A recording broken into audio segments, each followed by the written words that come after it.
ওং ব্রহ্ম পরম ব্রহ্ম কুল মালিক পরম দয়াল শ্রী শ্রী ঠাকুর তোমার চরণেই জানাই কোটি কোটি শতকোটি প্রণাম। আমি আলোচনা প্রসঙ্গ থেকে ঠাকুরের বলা কিছু কথা, তিনি কি সাজেস্ট করছেন পুষ্টিকর খাদ্যর ব্যাপারে, কোনটা পুষ্টিকর খাদ্য সেটা আমি একটু বলবো। 5ই জানুয়ারি 1942 সাল। তো ঠাকুরের সাথে বিভিন্ন লোকে আসতো কথা বলতে, তার ভক্তরা থাকতো। তো এক ভক্ত শিশোদা রায় চৌধুরী ঠাকুরকে জিজ্ঞাসা করছে সেদিন, শরীরের পুষ্টির জন্য কোন খাদ্য আপনি সবচাইতে ভালো মনে করেন? তো শ্রী ঠাকুর বলছেন, আমার মনে হয় হবিষ্যান্নের মতো পুষ্টিকর খাদ্য কমই আছে। ওতে আতপ চাল, কাঁচকলা, ডাল বাটা, তিল বাটা, ঘি, দুধ, কলা ইত্যাদি যেসব জিনিস খাওয়া হয়, আমার মনে হয় তাতে আর বিশেষ কোনো ডেফিসিয়েন্সি থাকে না। তবে টাটকা শাকসবজি ও ফলও কিছু কিছু খাওয়া ভালো। অবশ্য ব্রত হিসাবে হবিষ্য যখন করা হয় তখন নয়, এসব বলছি উচ্চাঙ্গের কথা।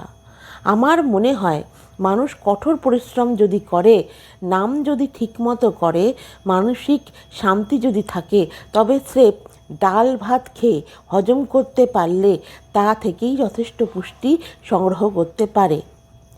আর মানুষ যে দামি দামি টনিক ইত্যাদি খায়, আমার মনে হয় পঞ্চামৃত মানে দধি, দুগ্ধ, ঘৃত, মধু, চিনির মিশ্রণ, এটাকে ঠাকুর বলছেন পঞ্চামৃত।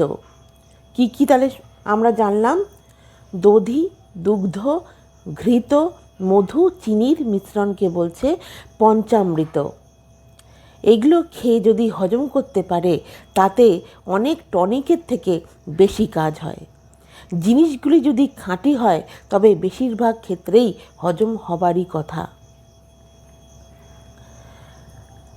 তো আমরা দেখলাম ঠাকুর পঞ্চামৃত এই মিশ্রণটাকে যদি খেয়ে আমরা হজম করতে পারি, তাহলে কিন্তু এটা টনিকের থেকে বেশি কাজ করে। তাহলে কিন্তু আমাদের আর ওষুধপত্রের বেশি খেতে লাগবে না। এখন তো মানুষের ঘরে ঘরে রোগ। তো আমরা যদি নাম ধ্যান ঠিকভাবে করি, পরিশ্রম যদি খুব কঠোর করি এবং নাম ধ্যান ঠিকভাবে করি, মানসিক শান্তি থাকে, তাহলে শুধু ডাল ভাত খেয়েই কিন্তু সেখান থেকেই পুষ্টি আসে। এরপর আমি যে ঘটনাটা বলবো বা যেটা সম্বন্ধে আমরা জানবো শ্রী ঠাকুর কি বলছেন। আমরা এখন জানি ইন্টারনেটের যুগ এবং মানুষের হাতে হাতে ফোন, এবং পড়াশোনার চাপও প্রত্যেকটা ছাত্রছাত্রীরও অনেকটাই বেশি। তো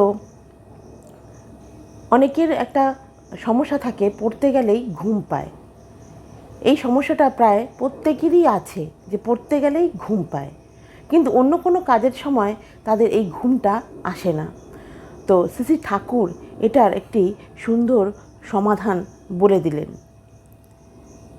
একদিন পীযূষ বলে তপবন বোর্ডিংয়ের একটি ছেলে ঠাকুরকে এসে বলল, ঠাকুর, আমার খুব ঘুম পায়, ঘুম বড় বেশি। সন্ধেবেলায় যখনই পড়তে বসি ঘুম পায়, তাই পড়া আর হয় না। আলোচনা প্রসঙ্গ 3য় খণ্ড, 23শে জুলাই 1942। তখন শ্রী ঠাকুর বলছেন, রাত্রে যদি যাত্রা বা থিয়েটার দেখতে যাস বা গল্প গুজব করিস, তাহলেও কি ঘুম পায়? আর এই ঘটনাটা তখন তো আর নেট এত ছিল না, টিভি বলুন, ফোন বলুন, এ সমস্ত কিছু ছিল না। তো তখন ঠাকুর সেই ছেলেটিকে বলছে যে রাত্রে যদি যাত্রা বা থিয়েটার দেখতে যাস বা গল্প গুজব করিস, তাহলেও কি ঘুম পায়? পীযূষ বলল, না, পড়তে গেলেই ঘুম আসে।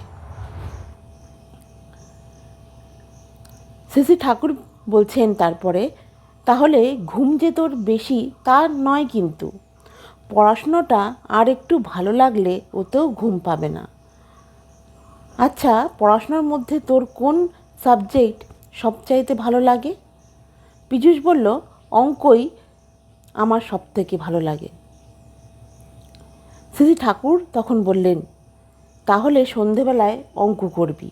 অঙ্ক যখন ভালো লাগে তখন অঙ্ক করতে গিয়ে ঘুম নাও পেতে পারে। অঙ্ক কষতে গিয়ে যদি ঘুম না পায়, তবে পরে অন্য যে সাবজেক্ট তোর কাছে ভালো লাগে সেই সাবজেক্টটা সন্ধেবেলায় পড়িস।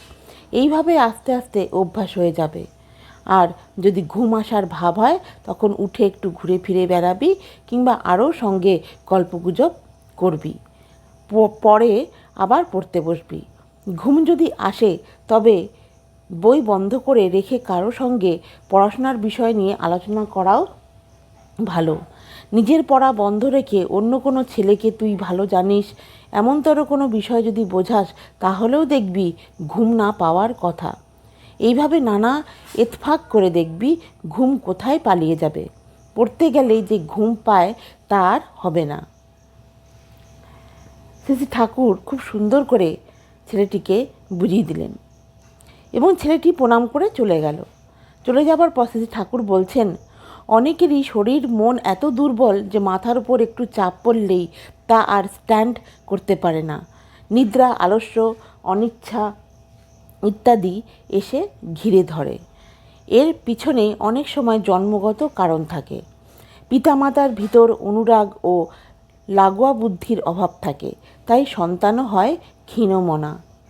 বাধাকে বাধ্য করে উদ্দেশ্য সাধনের পথে এগিয়ে যাবার মতো দৃঢ়তা থাকে না। স্ট্রাগলের ভিতর পড়লে এরা জলে ডোবা মানুষের মতো হয়। জীবনই হয়ে ওঠে দুর্বিষহ, দুঃসহ। এমনই হয়তো ভালো মানুষ, কিন্তু করিতকর্মা হতে পারে না।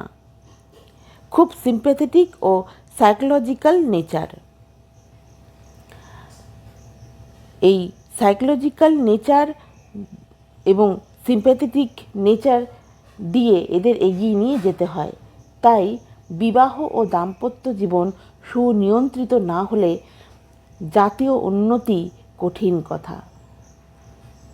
ঠাকুর দেখলেন কি সুন্দরভাবে কথাটা বলল, যে বিবাহ ও দাম্পত্য জীবন সুনিয়ন্ত্রিত না হলে কিন্তু জাতির উন্নতি কখনোই সম্ভব হবে না। মূল বিষয়টা তিনি বলে দিলেন।